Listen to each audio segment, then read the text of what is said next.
are now in the finals.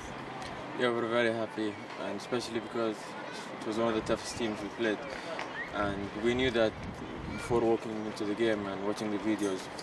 So they were very strong, and it was a very close game.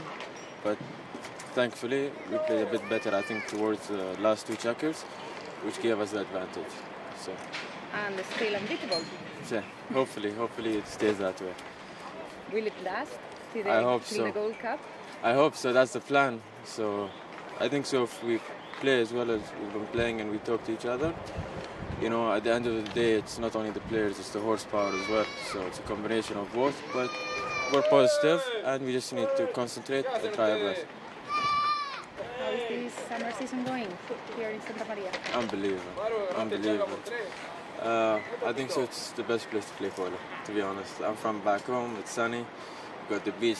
It's exactly like home, but the polo is much better here. Okay.